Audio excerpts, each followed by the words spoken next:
Good evening. Before anything begins, take a little while to get comfortable. There is no hurry tonight. Let the room go quiet around you. Turn the light down or off. Let your shoulders come away from your ears and your hands go loose wherever they have ended up. If your eyes are still open, you can let them close now. They will not need to be open again this evening. You do not have to follow this story. You do not have to remember any of it. Nothing in it depends on anything else. So, if you drift off in the first few minutes and miss the rest, you have lost nothing at all. It is perfectly fine to fall asleep and never hear the ending. I am going to talk quietly for a long time about the sea. The sea in question is the one at the eastern end of the Mediterranean, and the story is about a man going home across it, and about how long that took. He was called Odysseus. He came from a small stony island in the west called Ithaca, where the farming was poor and the goats were good and everybody knew everybody. And he had been away at a war for 10 years when this begins. The war was over. That is where we start.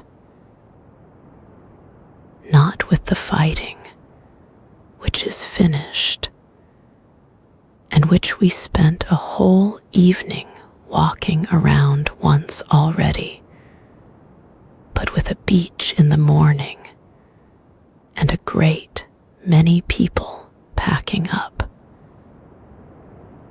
For 10 years, the ships had sat propped on that sand. A ship that has been out of the water for 10 years is not really a ship anymore. It is a shape that used to be one. Timber dries and the seams open. The pitch cracks and falls out of them in flakes. Rope goes stiff and then brittle. Leather perishes. Anything woven has been eaten by something.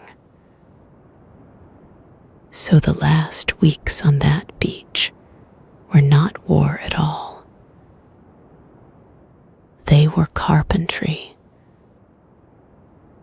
Men on their knees in the shade under the hulls, with mallets and caulking irons, driving twisted fiber down into the seams, then paying the seams with hot pitch out of a pot kept simmering on a small fire nearby. That smell would have been over the whole camp for weeks, pine tar heating, and under it, the sharp green smell of fresh cut wood.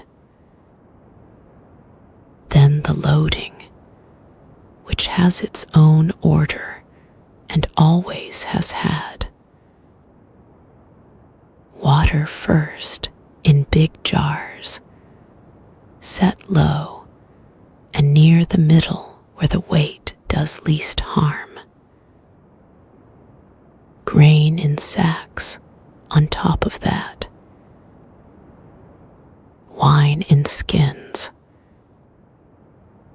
Spare rope, spare sailcloth, an axe, an adze, an auger.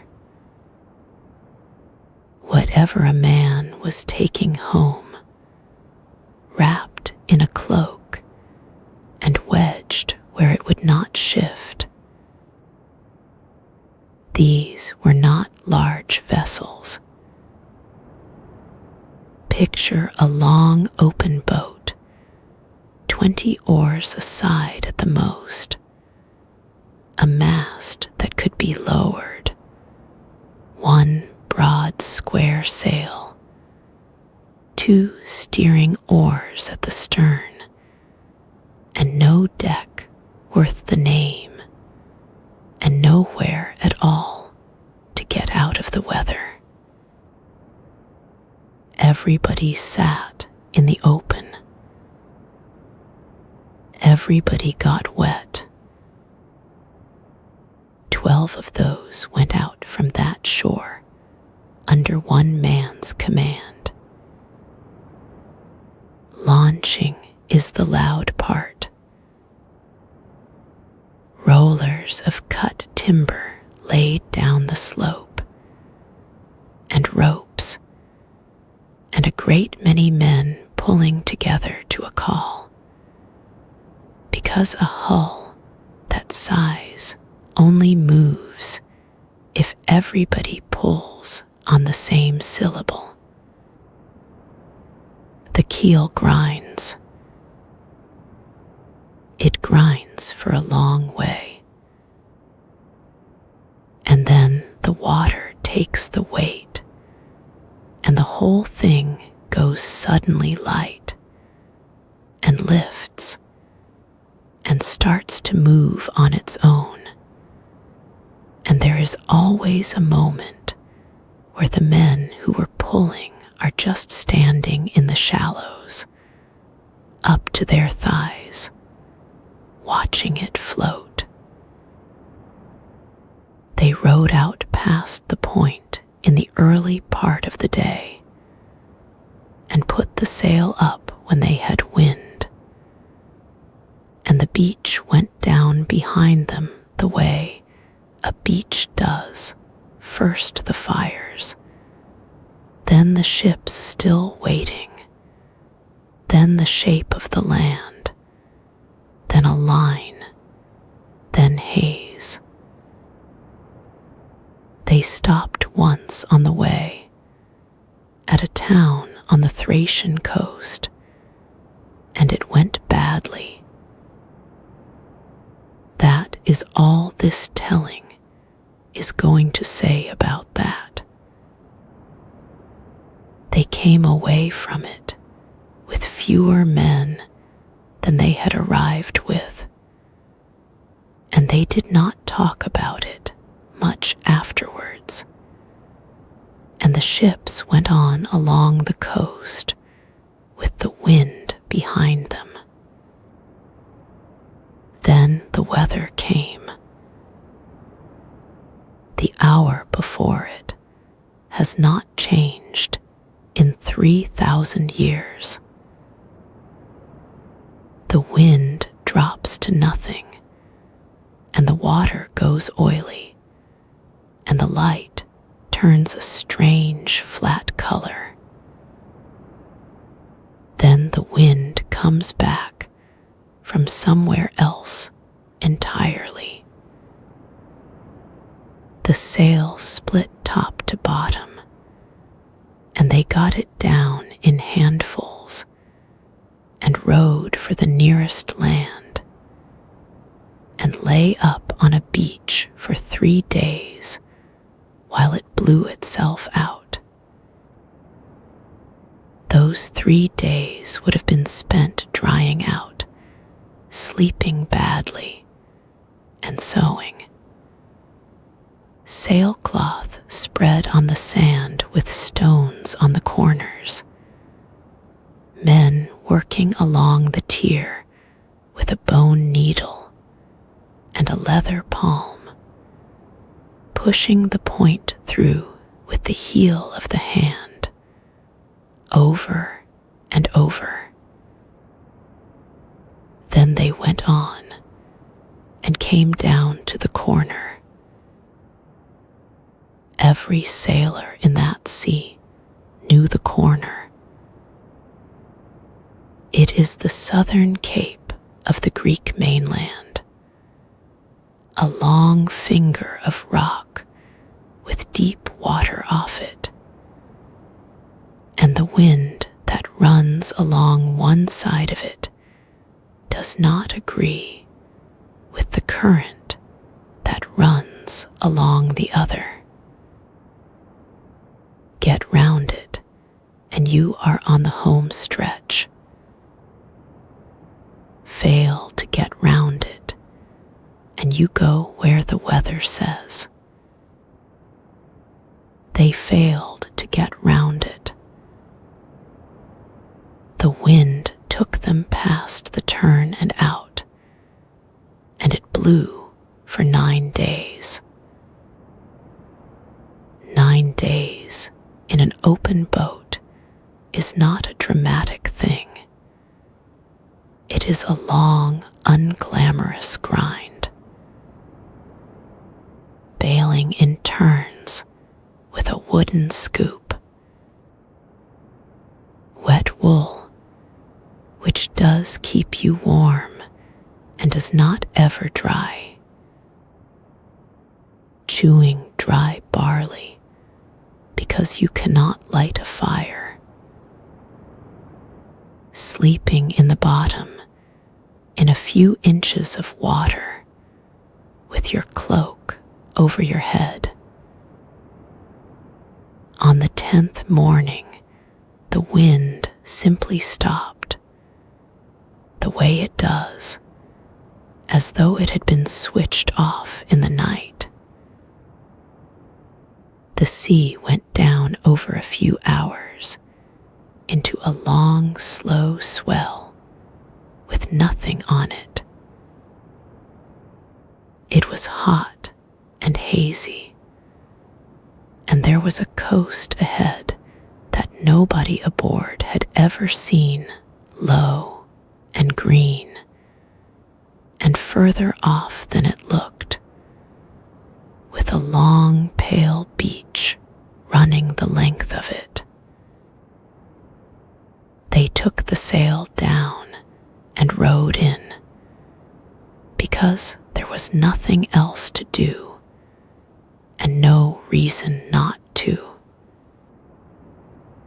They got the ships up on the sand in the middle of the day, and drank, and slept where they lay in the shade of the hulls, and the sea behind them was quiet for the first time in 9 days, and stayed quiet all afternoon.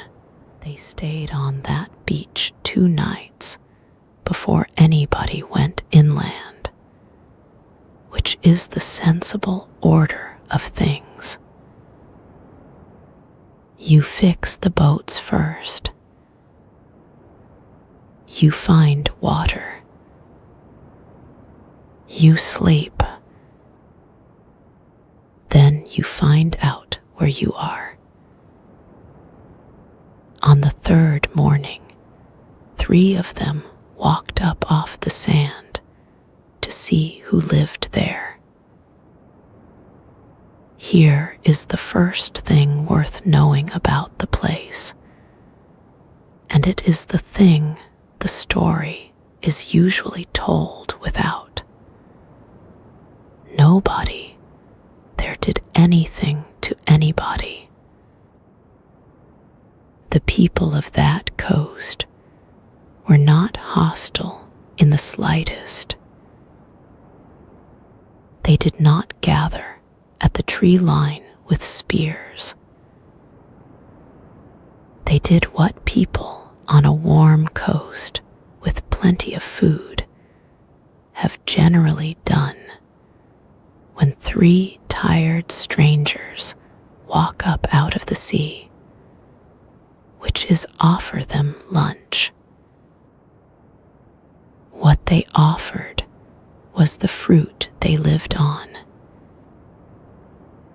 The poem calls it the lotus, which in Greek is a name for several different plants, and here means whichever sweet coastal fruit the story wants it to mean. It grew on low trees near the water.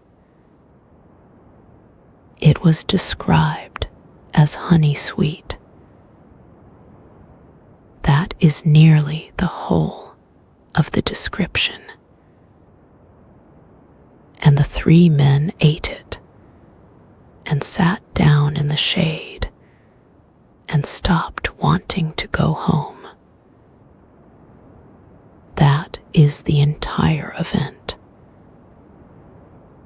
It is worth slowing down on because it is not what people expect. There was no spell in the frightening sense, no smoke, no chanting. Nobody was harmed and nobody was held. They simply lost the wish to leave.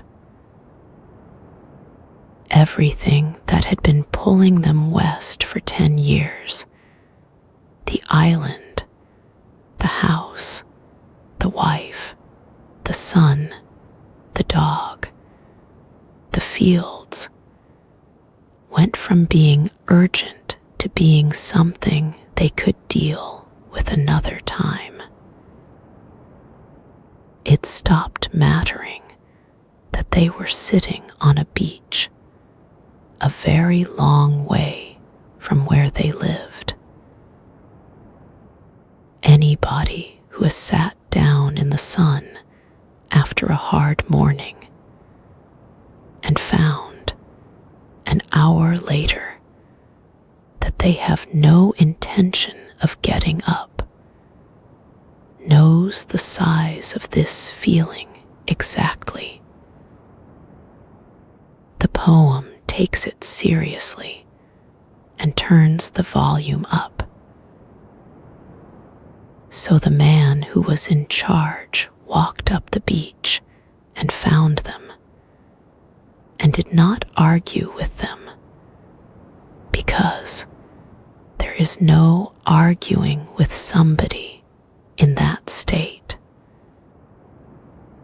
He walked them back down to the water and sat them under the rowing benches and told the rest to get aboard before anybody else was offered lunch. And they rowed out. And that was it. Nobody was hurt on that coast, coming or going. I want to stay on that shore a little longer, because the whole rest of the story is going to rhyme with it. Picture it at noon. Low trees back from the sand, silver green, not tall enough to be a forest, and too many to be a garden. The sea flat and glassy, small and tired, going up the beach and back with hardly any sound. Heat coming off the pale sand in a way you can see. Flies, the smell of the fruit, which would have been everywhere. That heavy overripe sweetness a warm orchard gets by afternoon. so thick it sits at the back of the throat. Somewhere behind the trees, people going about the day. Somebody carrying water. Somebody asleep. Nothing that needs doing before dark. And 10 steps down the slope, 12 black hulls pulled up on the sand with their masts down, salt-stained, patched, smelling of tar and old rope and wet wool, waiting for a decision. This is the first of them, and it is why this coast comes first in the story. From here to the end, this man is going to be offered a version of staying roughly every 3 or 4 days. A shore, a cave, an island, a house with a fire in it, a woman who tells him he can put the whole business down, a crew who would honestly rather not get back in the boat. The offer is different every time, and it is always the same offer. And every time for 10 years, he gets back in the boat. Not because he is brave about it, mostly because he cannot help it. They went out that evening on the land breeze, which on a coast like that comes up at dusk, when the ground gives its heat back and the air starts to move seaward. Sail up, oars in, everybody quiet. The green shore went down behind them into the haze, and then into the dark. And the 3 men who had eaten the fruit slept it off under the benches, and woke up somewhere out at sea, themselves again, and rather embarrassed. The wind held all night, and the sound of a hull moving well through easy water is one of the better sounds there is. A rush under the strakes, a small knock from the steering oar, the rigging creaking once in a while when the sail breathes. They were going west, which was right, and they had no idea where they were, which was normal, and nobody was hungry or wet, which was rarer than either. Some nights at sea, you can smell land long before you see it, and some nights the fog comes down so thick that you cannot see the bow from the stern. That was the night they came in. There was no moon. The poem says there was not even starlight, and that they went in on nothing at all, and they only understood in the morning what they had done. They had come into a small harbor on a small island in complete darkness, and put the boats on a sand beach without touching a single rock. Here is what the morning showed them. The island was empty, not ruined, not abandoned, not haunted, simply never occupied. There were no houses. There were no fields.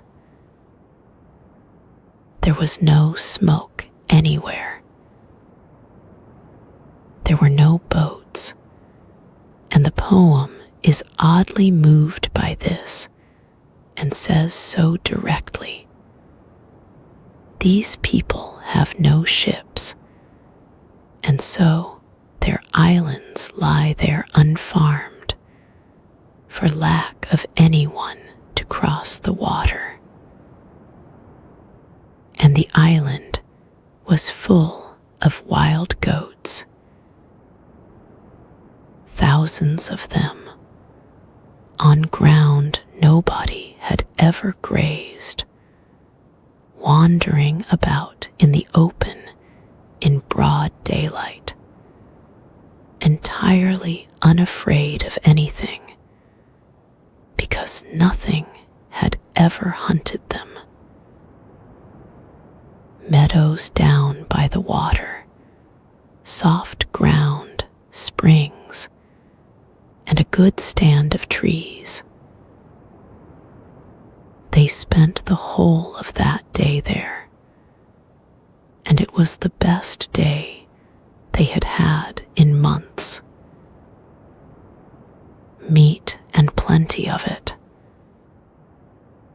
Fires on the beach. Wine that had been carried a very long way for exactly this sort of afternoon. 11 of the 12 crews got fed properly for the first time since the Thracian coast, and slept on soft ground, and did not have to bale anything. In the morning, there was smoke on the mainland across the strait. There were flocks over there, and voices carrying over the water, which sound does at first light. So he took one ship and 12 men, and rowed across to see who lived there, and took with him as a present a skin of very dark, very strong, very good wine.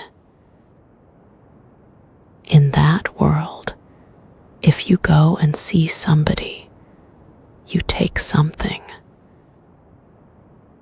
What they found on the far shore was a cave, and the cave is the reason this chapter exists, because it is one of the finest descriptions of ordinary work in Greek literature, and almost nobody remembers it. It was a dairy. Everything in it was in order. There were racks along the wall, loaded with cheeses at every stage of drying. There were pens inside the cave, and the animals were sorted by age. The spring lambs in one, the middling ones in the next, the newborns in a third, which is exactly what you do if you want the mothers milked and the small ones not trampled. There were buckets and bowls, all of them full of whey, all of them clean, standing where they could be reached. there was a fold outside for the grown flock. The evening milking is set out in full. He brought the flock in at dusk and did the milking in order, and put a lamb under each mother as he finished her, which is how you get a ewe to let her milk down. Half of the white milk he curdled at once and set to drain in wicker baskets. The other half he stood by in bowls to drink with his supper. Then he rolled the door stone across and lit a fire and sat down. He was very large, larger than this story needs him to be. And the 12 men who had let themselves into a stranger's house and helped themselves to his cheese while he was out working understood at about that moment that they had made a serious mistake. The middle of that night is famous, and the poem tells it in detail and with a certain amount of relish. And this telling is going to walk straight past it. It went badly. Not everyone who went into that cave came out of it. That is the whole of what we are going to say. What we are going to say instead is what the morning looked like, because the morning is beautiful. At first light, the flock wanted out. Sheep in a fold at dawn crowd the door and complain, and the noise of it fills a cave. The stone was rolled back for them, and the men went out underneath the animals, in among them, holding on, arms buried to the elbow in the fleece of the big rams, faces against a warm rib cage, moving at exactly the speed a sheep chooses to move at, and no faster. Hold that for a moment, because it is a strange and lovely thing to have in your head. The smell of a fleece up close, which is lanolin and dust and warm animal. The heat of it, the slow sway, the absolute necessity of not hurrying, and a very old shepherd standing at the doorway with his hand out, feeling the back of each ram as it passed, and finding nothing at all wrong with any of them. Down the slope in the half-dark, through wet grass, all the way to the water at the pace of a flock. They got aboard and took the sheep with them and pushed off and pulled hard for the little island. There was some shouting from the shore behind them as they went.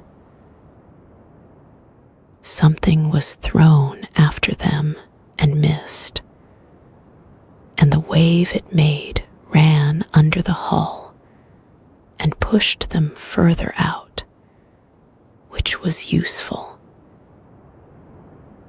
They ate on the beach of the Goat Island that evening with the fires low, and slept, and went on in the morning. And for a long while afterwards, nobody suggested going ashore anywhere to see who lived there. The next island was a floating one, and I have never been able to decide what that means, and I do not think the poem knows either. What it says is this: there is an island that drifts. All the way round it, there is a sheer cliff going straight up out of deep water, and along the top of the cliff there runs a wall of bronze, which is not a fortification at that height. On that cliff, it is a decoration. It is the sort of thing you build when nobody has ever threatened you, and you have unlimited time.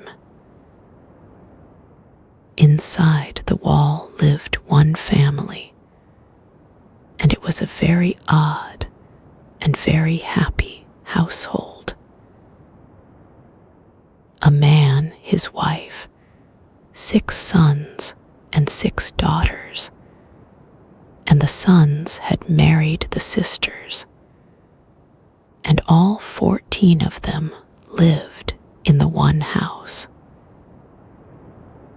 The poem describes the sound of that house as unbroken feasting, the smell of cooking never stopping, the courtyard always noisy in the day, and at night the 12 of them sleeping in their own quiet rooms on good beds under embroidered covers. That family took the ships in and fed them and asked nothing, and kept them for a month. A month. Consider what a month indoors is. After 9 days of open sea, and a fog harbor, and an island where you did not sleep. Warmth, dry clothes, bread every day, the same bed for 30 nights, somebody else's roof, and rain on the outside of it. The price of the month, and it was the only price, was the telling. Every evening after supper, the household would settle, and their guest would be asked to go through it all again. The war, the ships, the camp on the beach, who was there, who did what, how it ended. Which is what a guest paid with in that world. You brought the news, and the news came in the form of a story, and you told it properly.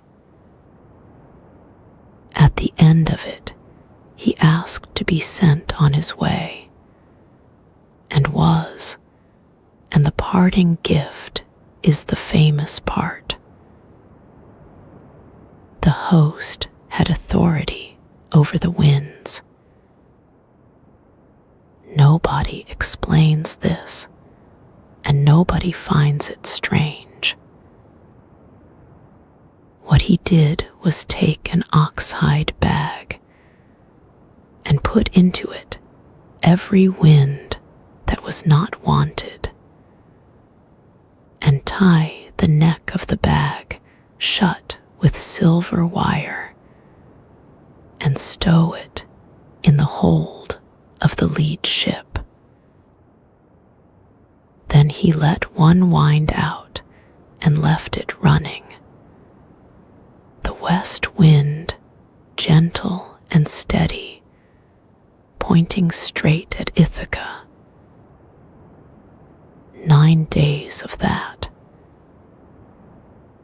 9 days of the best sailing conditions any of them had ever had. One wind, one course, the sail full and not touched, no oars, nothing to do. He steered the whole 9 days himself. That is the detail everything turns on. He would not hand the steering oars to anyone because the bag was aboard. And so for 9 days and 9 nights, he sat at the stern and did not sleep. On the 10th day, they raised Ithaca, close enough to see the shape of the hills, close enough to see people on the shore with fires. And then he slept, because no one can do 9 days. The crew had spent 9 days looking at that bag. They had watched their captain guard it and not explain it.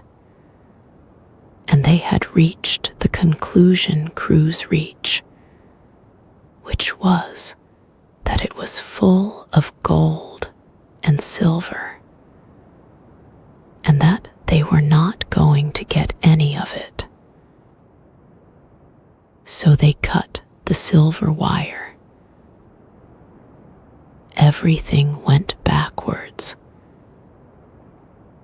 All the winds came out at once and took the ships and drove them back over every mile of the 9 days, and they were carried the whole way to the Bronze Island again, and came into the same harbor, and walked up to the same house, and knocked. The refusal was polite and completely final.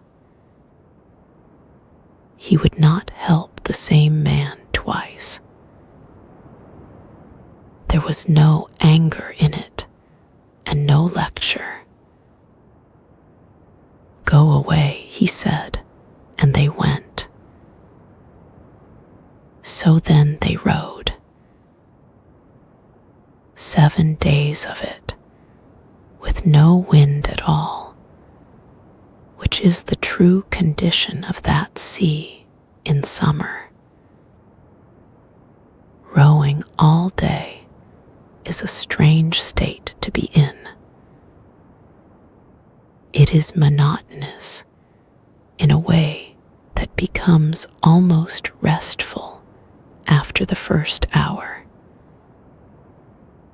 Everything narrows to the stroke. The pull, the roll of the loom in your palms, the small knock of the shaft in its grommet, the man in front of you and the back of his neck, the water going by at walking pace. Nobody talks after the first hour. You go into a kind of doze with your eyes open, and hours disappear. 7 days of that. blistered hands going hard, salt in every crease, a short pull ashore each night, a fire, sleep on sand, and back at it. At the end of the 7 days, they came to a harbor that was almost too good. A narrow gap between 2 headlands, and once inside, water like a floor, with no swell in it at all. 11 of the 12 ships took one look and went straight in and moored up close together. The 12th did not. Its captain kept it outside and tied it to the rock at the harbor mouth. The poem tells what happened in that harbor, and it is the worst page in the book. We are not going in there. One ship came out, and it was the one that had never gone in, and it went out through the gap under oars, with everybody pulling as hard as they had ever pulled. From there on, this is a story about one ship. One hull, one sail, one crew, and a great deal of sea. They put a long way behind them before dark, and then, since there was nothing else to be done about any of it, they ate and slept on the water, and the swell lifted the boat and set it down all night, over and over, the way it had done all along. The island they came to next had a good harbor, and they went into it. And then they did nothing at all for 2 days and 2 nights. I love that the poem records this. It says plainly that they lay on the beach and did not move, worn out and heartsick, and that this went on for 2 whole days, and only on the 3rd morning did anybody stand up and take an interest. Anyone who has come through a bad stretch and then lain down for 2 days knows this is exactly what happens, and that you cannot shorten it. On the 3rd morning, he took a spear and went up the hill behind the beach to look, which is the first thing you do on an unknown island, and there is a whole small skill in it. Get high, look for smoke, look for cut ground, look for paths. He saw one thread of smoke. It came up out of the middle of the woods, a long way in, out of thick oak scrub, and it went straight up, which means a still day and a well-made fire. He went back down and said so, and they drew lots, and half the crew went and half stayed with the ship. The walk-in is the part I would keep. Oak woods, old ones, with the leaf litter deep and quiet underfoot, moss, the sound going small and close the way it does under trees.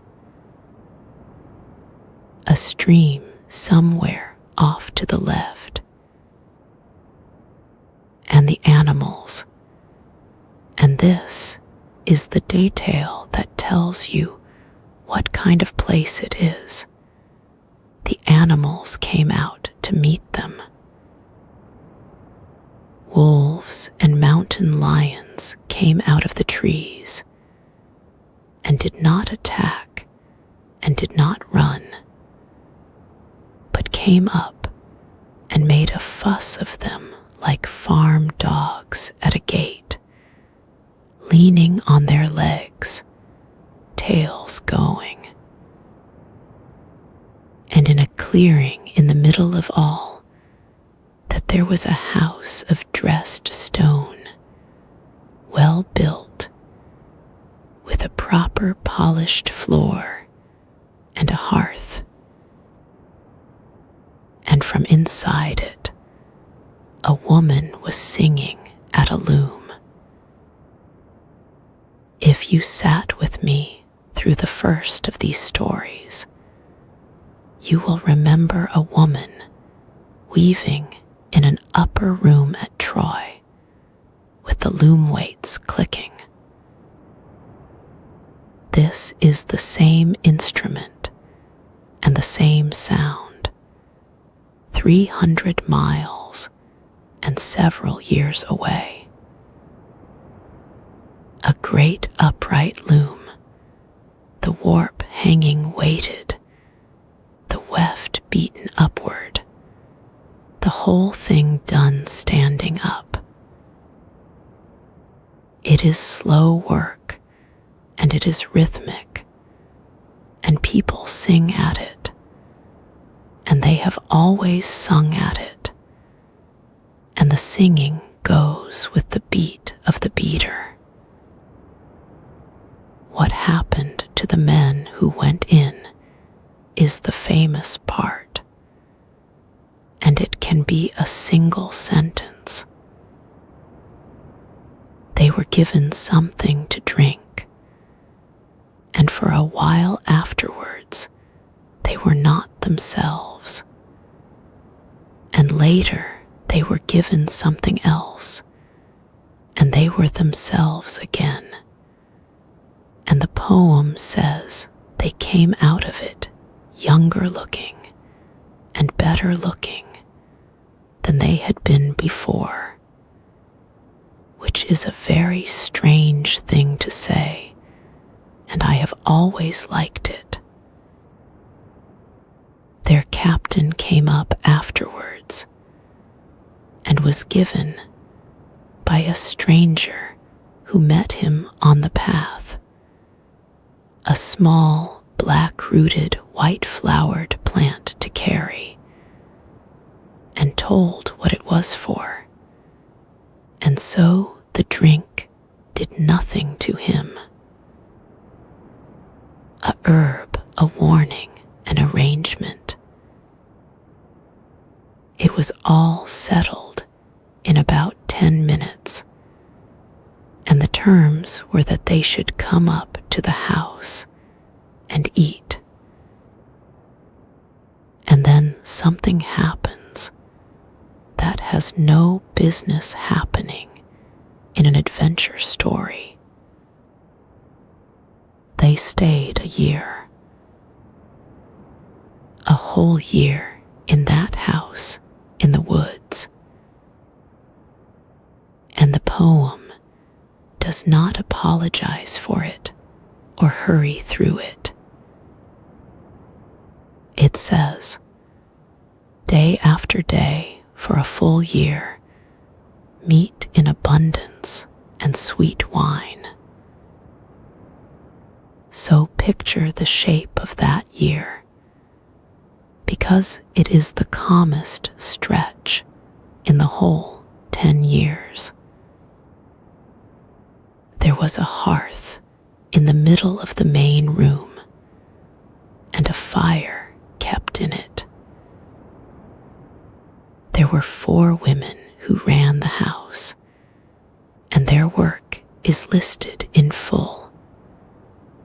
1 throwing covers over the chairs and spreading linen over the covers. 1 drawing the tables up and setting out gold baskets on them.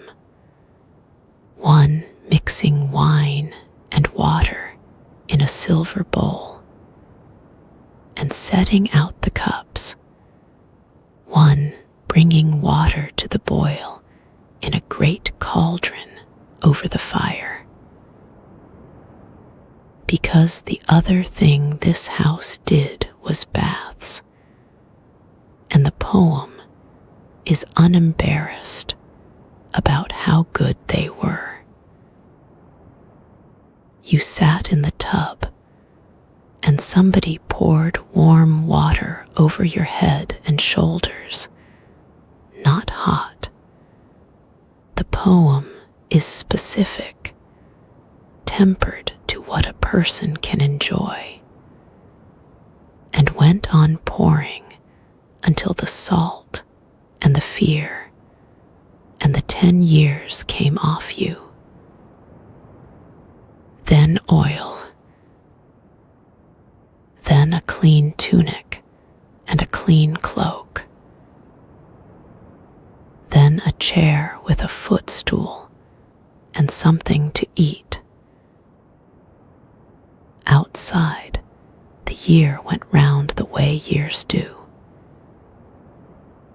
The oaks came into leaf and went bare again. There would have been rain on that roof for weeks at a time. There would have been long evenings with the fire down to embers, and 30 men asleep in a warm room with the door shut against the weather. They had not slept in a house since before the war. At the end of the year, it was one of the crew, gently, who said that it might be time to think about going home. And she agreed at once, without any argument at all, and told them to sleep and to go in the morning. That night the house was quiet. The loom stood in its corner, with the weights hanging still and the half-made cloth on it. The fire went down. Outside, the wood did what a wood does at night, which is almost nothing, slowly. There was one more thing to do before they went west, and she gave them the sailing directions for it over breakfast. Put the mast up. Sit still. The north wind will carry the ship. When you have crossed the stream of ocean, you will come to a low shore with a wood on it, and there you go ashore. 1 day's sailing, with a following wind she arranged. They did not have to touch the sail. The country they came to is described very lightly, and the lightness is why this chapter can be in a sleep story at all. It is not underground. There is no fire, no pit, no judgment, nothing punitive whatsoever. It is a coast. There is a beach, and above the beach, a wood of poplars and willows that never fruit, and beyond that a flat meadow of pale flowers going away into mist. The sun does not reach it. The poem says the light is always like this, not dark exactly, but the light of a very overcast dusk.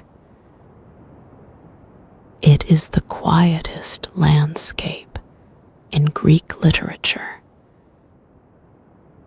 They pulled the boat up and did the only thing they had been told to do, which is a small piece of household ritual rather than anything grand. He dug a trench, no bigger than a forearm each way.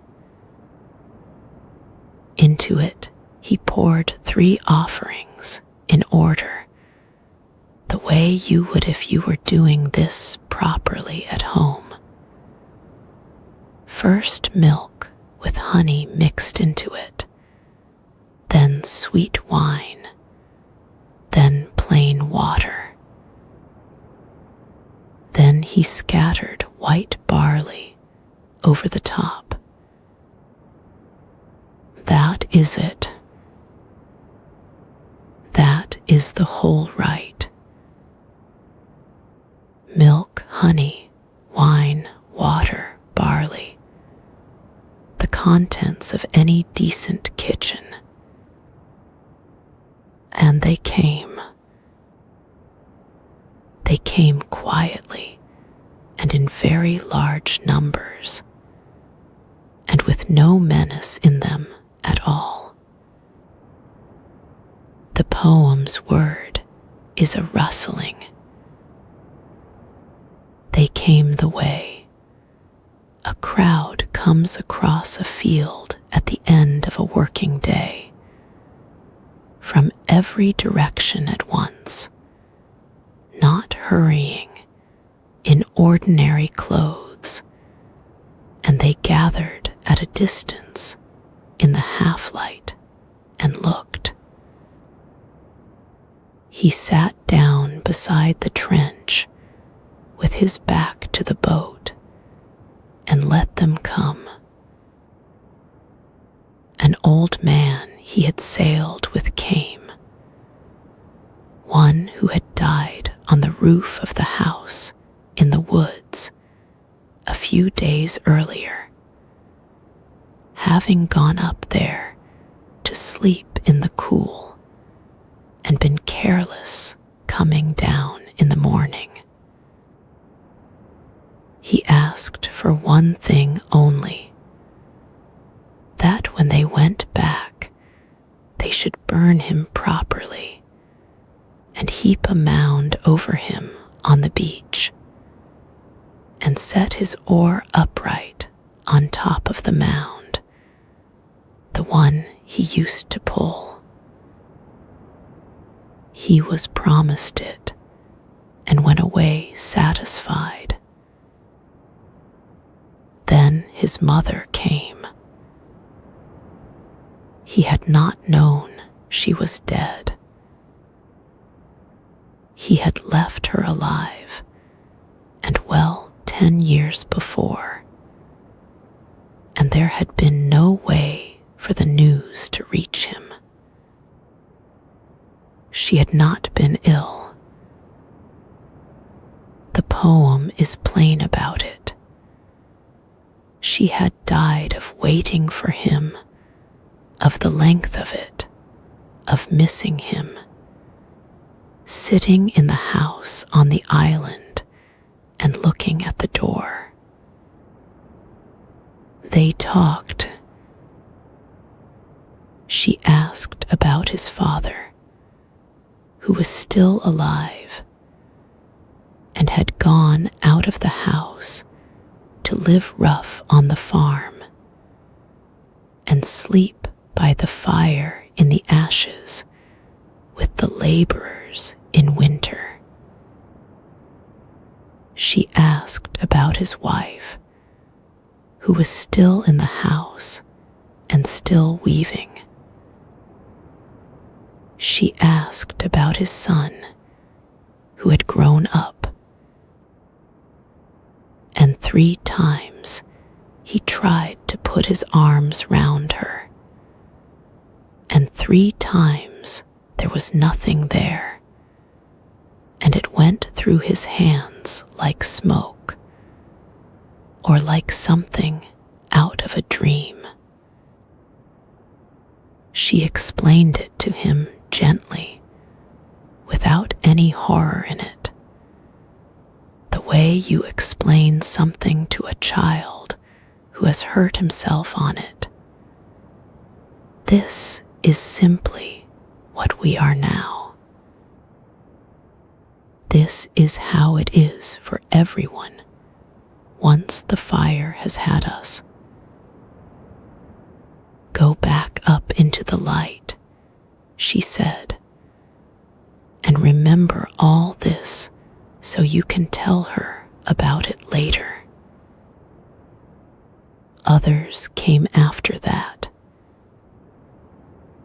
Old comrades from the beach at Troy, kings and captains he had eaten with 1,000 times, all of them full of questions about home.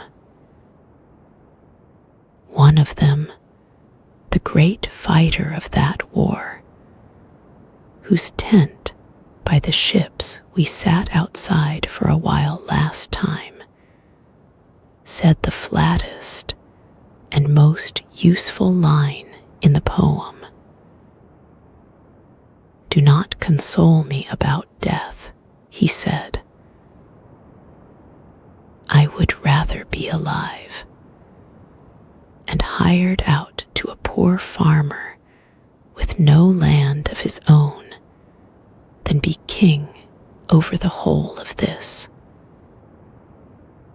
And then the old blind prophet, who told him 3 practical things.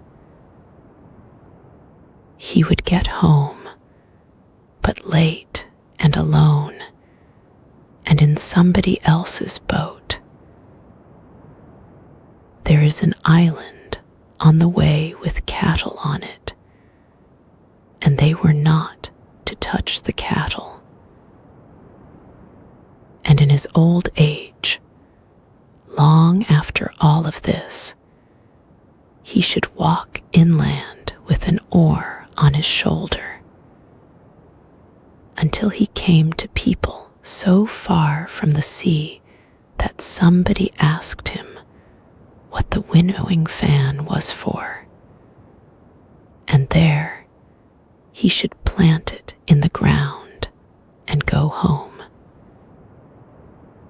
And his own death, when it came, would come to him off the sea very gently when he was old, and his people around him were prosperous. That is the calmest prophecy anybody in Greek literature ever received. A gentle death off the sea in old age in a comfortable house. He went back down the beach, and they put the boat out, and the mist closed behind them, and the north wind that had brought them there took them back the way they had come. They came back to the island in the woods in the early morning. They cut wood and burned their crewmen properly, and heaped the sand and stones over him at the edge of the tide line, and set his oar upright in the top of the mound, where anyone coming into that bay would see it. And then, because it was still very early and there was food and the house was warm, they went up and ate and slept most of that day and left the following morning. Between that bay and the island in this chapter, there is a stretch of sea that the poem makes a great deal of, and this telling is going to treat it as weather. There were narrows with very bad water in them, a channel with rock on one side and a whirlpool on the other, and they went through it, and not everybody who went in came out the far side. There was an island where they had been told twice not to touch the cattle, and then the wind turned foul and held them there for a month with the ship's food running out.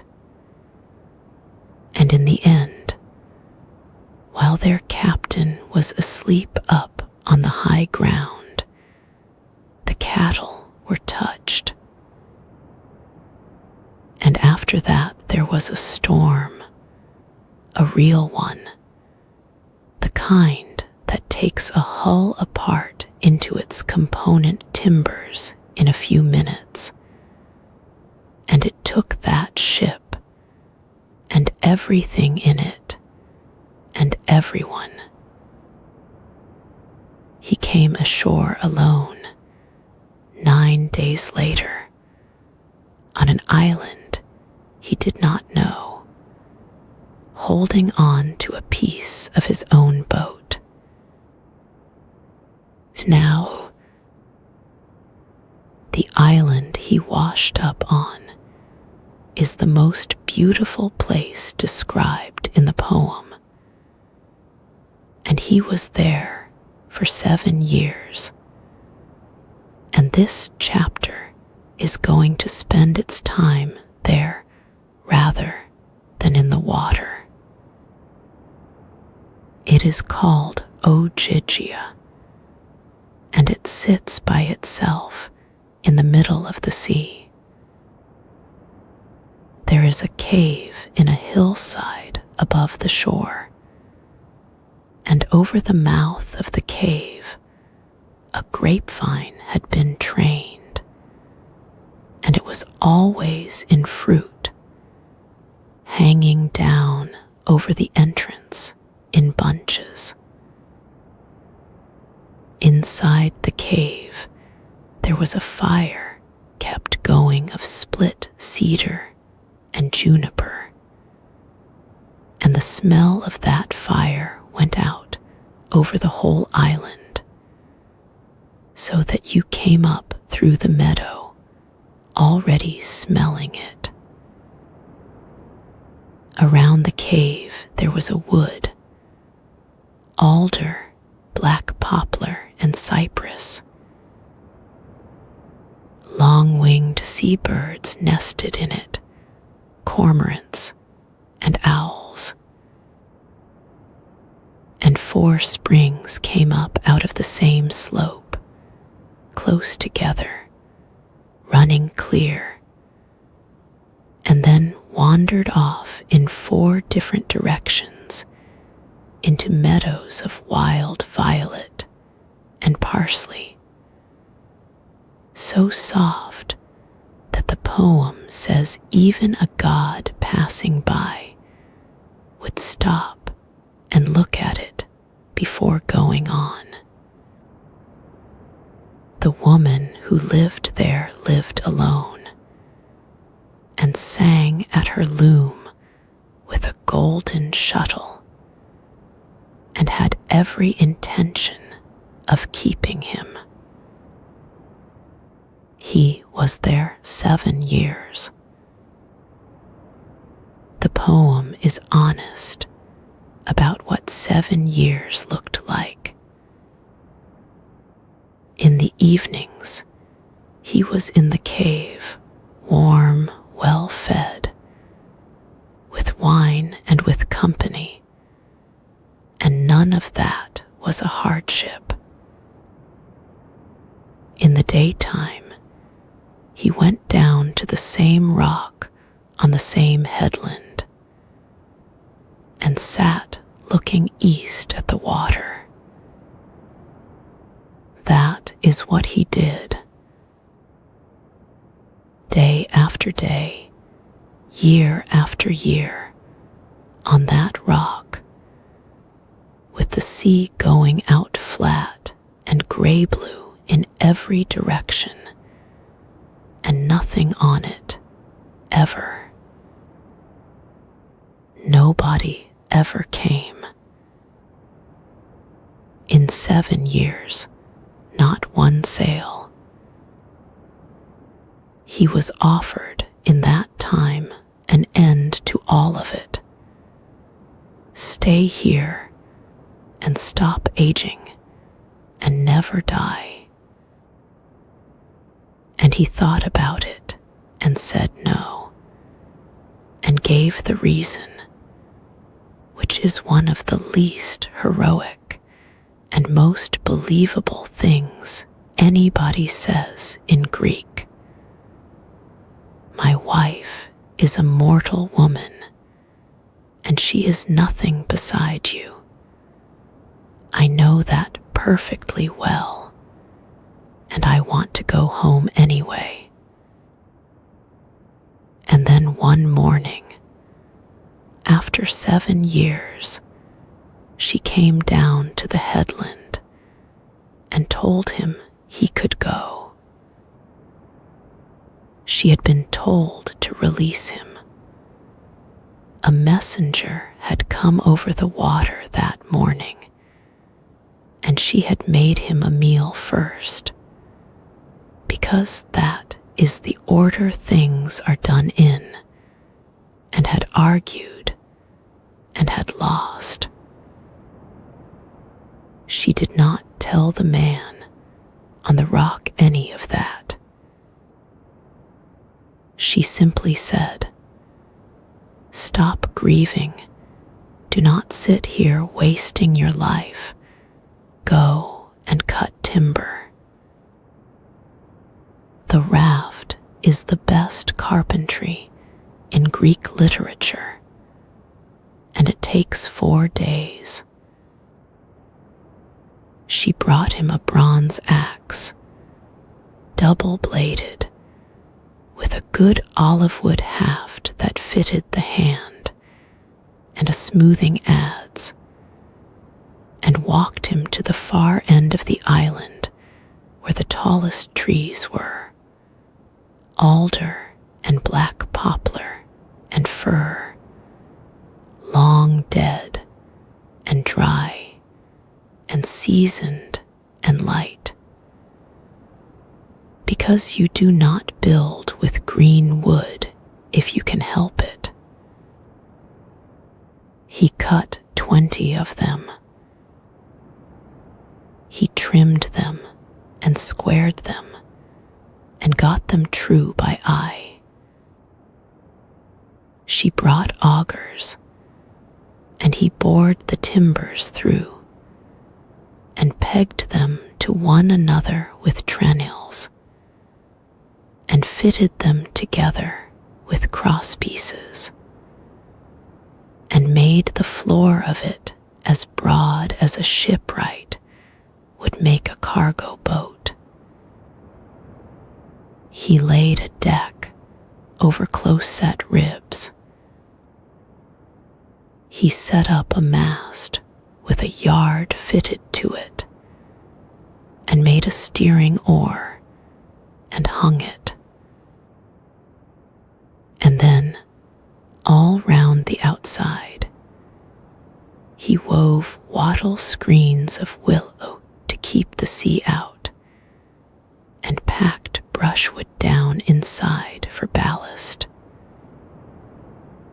She brought cloth for a sail, cut it and sewed it and fitted the braces and halyards and sheets, and then levered the whole thing down to the water on rollers. 4 days. On the 5th, she gave him a bath, and clean clothes that smelled of nothing but themselves, and put aboard a skin of dark wine, a bigger one of water, and a leather bag of provisions with things in it he had not eaten in years, and sent a warm following wind after him. He spread the sail and sat down at the steering oar and took the wind, and did not sleep for 17 days. That is the sailing everybody forgets. 17 days alone on a raft he had built himself, steering by the stars, keeping the Great Bear on his left hand, which is the one constellation in that sky that never dips into the sea, and so never lies to you about north. 17 nights of that.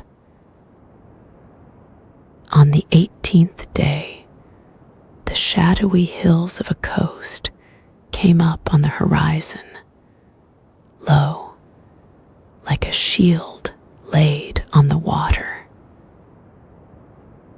There was one more storm, and it took the raft to pieces, and he swam for 2 days, and came at last to a river mouth where the water was quiet, and there was no surf, and prayed to the river, and the river let him in.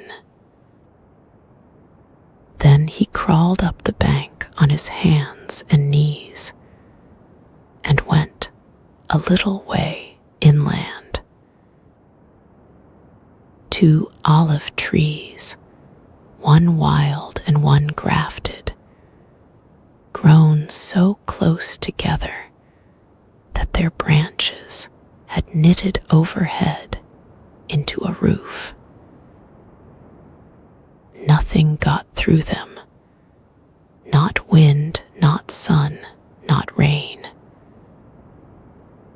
And underneath, on the dry ground, there had been drifting up for years a great deep bed of fallen leaves, enough of them, the poem says, to keep 2 or 3 men warm on the worst night of a hard winter.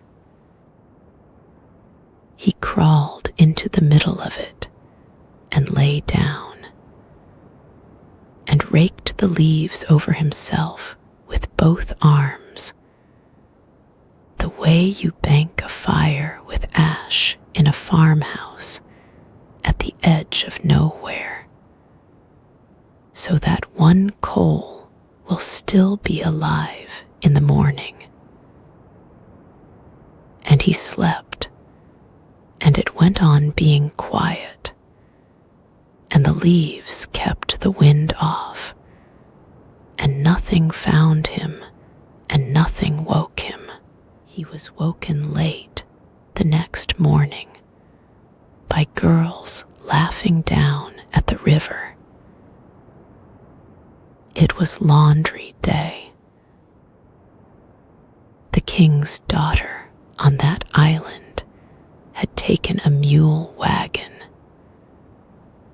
and a party of household girls down to the washing pools at the river mouth, stone-lined pits below the town, with clean water running through them all year, even in summer. They took the mules out and turned them loose in the deep grass to graze. They carried the clothes down to the pits and trod them in the water, treading in turn and racing each other at it, and rinsed them, and carried them out, and spread them along the shingle at the edge of the sea, where the sun and the stones would dry them. Then they sat down on the bank in the sun and ate lunch out of a basket and waited for the clothes to dry. And then, because the clothes were not dry yet, they played ball on the grass and sang, and one throw went wide into the river, and they all shouted, and that is what woke him. What follows is one of the most decent scenes in ancient literature, and there is nothing frightening in it. A filthy, salt-caked, exhausted stranger came out of a bush with a branch held in front of him, and every girl there ran except one, who stood her ground, listened to him, decided he was a person rather than a problem, called the others back, and had him given oil and clean clothes and something to eat. She gave him one piece of practical advice about the walk to town. Follow the wagon at a distance. Wait in the poplar grove outside the walls, and then come in on your own. The town sat on a neck of land with a harbor on each side, so there was always a sheltered one, whichever way the wind blew. And along both harbors, the ships were drawn up in rows with their gear beside them. And the king's garden outside the courtyard is the calmest 4 acres in the poem.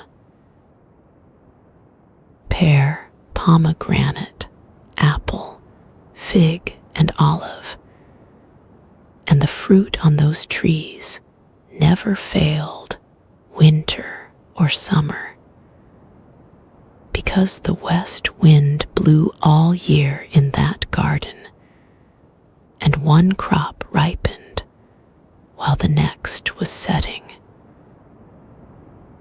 Pear after pear, apple after apple, fig after fig. Beyond the fruit trees, a vineyard, with a level thrashing floor at one end, where grapes were laid out in the sun to dry. And past that, neat beds of vegetables in rows, green all year. Inside, the hall had bronze along the walls and lamps held up by standing figures, and 50 women working in it, some grinding grain at the mills, some at the looms. He was fed before he was asked a single question, which is the rule. The next evening there was a feast, and a blind singer was brought in, and given a chair with a lyre hung on a peg above his head, and food and wine set at his elbow, and asked to sing. And what he sang was Troy. Of course it was. It was the story everybody wanted, 10 years old and already famous. And the singer sang about the beach and the camp and the quarrel among the captains. And the guest at the end of the table drew his cloak up over his head and cried quietly into it, and put it down again whenever the song paused. And nobody but the host noticed. Later he told them who he was, and then told them the whole of it: the fog harbor, the bronze island, the bag, the house in the woods, the Grey Meadow, the 7 years on the rock. And it took most of the night. They gave him a ship. They loaded the gifts aboard and stowed them under the benches so they would not shift. And then, on the deck at the stern, they laid out linen and a rug and made up a bed for him. And he lay down on it without a word and closed his eyes. The ship went out into the dark. The rowers put their backs into it, and the water came up over the bow, and he slept. The poem lingers on this, and it is the true ending of the journey. The sleep that came over him that night was the deepest and stillest and sweetest sleep of his life. He did not stir at all. The ship ran all night with the steady speed of a hawk and carried him westward while he lay on the deck without moving. And every mile of the 10 years came off him while he was not awake to notice it. They raised his island at first light, in a cove sheltered by a headland, with an olive tree at the head of the beach. They lifted him off the ship, still wrapped in the linen and still asleep, and set him down gently on the sand, and stacked the gifts beside him under the olive, and pushed off and went home. He woke a while later in the mist on his own beach and did not know where he was. The mist lifted off in its own time, and there was the long harbor and the headland and the cave above the beach with the stone bowls, and the stone looms in it where the bees nested, and he knew all of it and put his hands on the ground. He went inland that day to the far end of the island, to the pig farm up in the hills, where an old servant he had known his whole life kept the herds. A wall of quarried stone with a hedge of wild pear on top, 12 pens in the yard, a fire inside, dogs. The old man did not know who the beggar at his gate was, and fed him anyway at length, and gave him the seat by the fire, and his own thick cloak to sleep in, and then went out and slept up by the pens with the animals in the frost, because that is where he always slept. What happens after that is very well known, and it is not for tonight. There is a bow, and a hall full of people who had made themselves at home in another man's house for a long time, and we are going to leave the whole of it alone. We are going to go out to the orchard instead, where the poem actually finishes, and it finishes very quietly. His father had left the town years before and had gone to live on the farm.